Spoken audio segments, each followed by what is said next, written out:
পঞ্চম জর্জের আমলে বেরোনো কয়েনগুলোর মধ্যে 1911 সালে যে প্রথম কয়েনটা বেরিয়েছিল সেই কয়েনটা কিন্তু খুব গুরুত্বপূর্ণ, কারণ সেই কয়েনগুলোতে একটা বিশেষ রকমের ভুল হয়েছিল। কারণ এই যে দেখতে পাচ্ছেন যে পোর্ট্রেটটা রয়েছে পঞ্চম জর্জের, এই পোর্ট্রেটটাতে একটা কি না এলিফ্যান্টের পোর্ট্রেট আছে। আমি এখান থেকে ভালো করে জুম করে দেখানোর চেষ্টা করছি।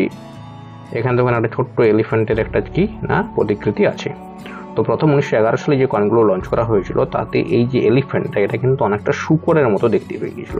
যে ছাঁচটা ব্যবহার করা হয়েছিল তাতে এলিফ্যান্টটা ঠিকঠাক আসেনি, ফলে সেটা নিয়ে বিরাট শোরগোল পড়েছিল। এবং 1911 সালের এরকম কয়েনগুলো ম্যাক্সিমামই যা বাজারে ছাড়া হয়েছিল তা তুলে নেওয়া হয় এবং ডাইটাকে পরিবর্তন করে এরকম আর একটু কিনা সুরটাকে বাড়িয়ে দেওয়া হয় যাতে সেটা হাতির মতো বোঝা যায়। 1912 সাল থেকে এরকম ডিজাইনের কয়েনগুলো কিন্তু এসেছিল।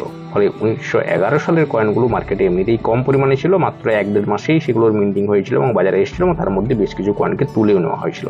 ফলে 1911 সালের কয়েন কিন্তু খুব কম পরিমাণে